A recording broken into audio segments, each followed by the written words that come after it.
Welcome everyone. Thank you for joining us today for John's Student Access Plan meeting. My name is Jillian and I'm with the Placer County SELPA, and I'm here from the Accessible Curriculum for All program, and I will be co-facilitating today as one of our ACA mentors. I'm Maureen Byrne and I am the UDL coach on this site. I'm Laura and I am John's Tech Essential teacher. I am Cynthia Tidd and I'm a study skills teacher. I'm Jennifer Wright and I am John's math teacher. I'm Colleen Wilson and I'm the English teacher. Ginger Mitchell, paraeducator. I'm Jill McCann, PCOE ACA mentor, and helping to facilitate today. Great. Well, you guys did a little bit of pre-planning, so I'm just going to summarize what we have in terms of some background on John, just so we all start from kind of the same place. You guys know him well. We're a little bit new to him. But John is 15. He's in the 10th grade here at Colfax High School. It looks like he's currently taking English 10, Algebra Integrated, Tech Essentials, and he also has a study skills period. John is a student on an IEP. Looks like he has been identified as a student with a specific learning disability. And he's still receiving some special education supports. So it looks like, Cynthia, you're providing a period every day of specialized academic instruction for him. And he's also getting some paraeducator support in the general ed setting. And it also looks like mom or parents are taking him to after-school tutoring for math.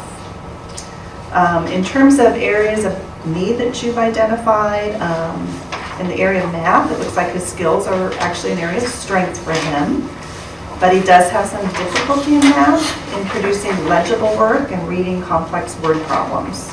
But other than that, from a content perspective, it looks like he's doing pretty well. Yes, yes. Reading, he reads at the 3rd grade level, which obviously significantly impacts his ability to access grade level content.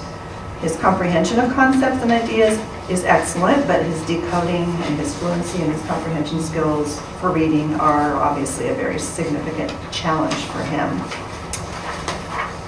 Writing, his fine motor and spelling skills are impacting his success with writing, and his writing can be difficult to read, and it's also a laborious and slow process for him. And then you guys also noted that he excels in his ability to communicate and collaborate with his classmates.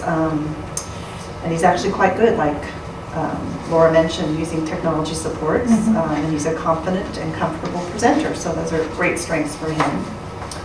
And then we also identified that his spelling skills are an area of weakness, and overall this is impacting his ability to write fluently. It also looks like you guys noted that he has some struggles with time management and task initiation as some executive function skills to kind of think about and keep in mind. So let's move into identifying the positive qualities John brings to the school site as a learner. Well, I have to say, John is just a fun kid. He's got a great sense of humor, that his classmates really like him. And I think overall that's just going to serve him well in life. And he has a lot of real passionate interests. He's really interested in science, especially anything to do with the environment. And he and I also have a lot of really interesting talks about American history. He's quite the history buff. I'd say in my class, John's proven himself to be a leader. He's not only proficient with the technology that we're using, but he's always showing the other students new tricks that he's finding. And then beyond that, he's been talking about the basic coding that he's been exploring on his own, and could see himself in the computer science field. Those are some really good skills that he has. Really good future, it looks like. What do you guys think are some of his biggest challenges, things that are getting in his way of being a successful student? Well, as we all know, he has a significant reading disability. We do continue to provide him with intervention and in his reading fluency and in comprehension. And we work on that during the study skills time. But it's not really enough because he's carrying a full high school load and he really needs to stay on task and on track for graduation. And so we need to focus on providing with the accommodations that he needs and to get through the heavy text, because he can understand it and he can get what he needs to learn, but he can't handle the print. Wow, yeah. You know what? His handwriting really gets in the way. This is his most current sample, And as you can see, it's almost illegible. And that's from the classroom notes. I'm not sure how he even reads his notes once he's done. And you know, the other thing that really bogs him down is his spelling.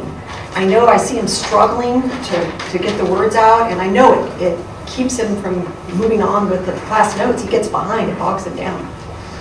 Well, and I'll just support that by saying that John hides it really well, but he's terrified that others are going to see the work that he's doing. And I think this is why sometimes he doesn't finish it, because he doesn't want anyone to see what he produces. That's a great summary of who John is, and I think a great place to start problem solving.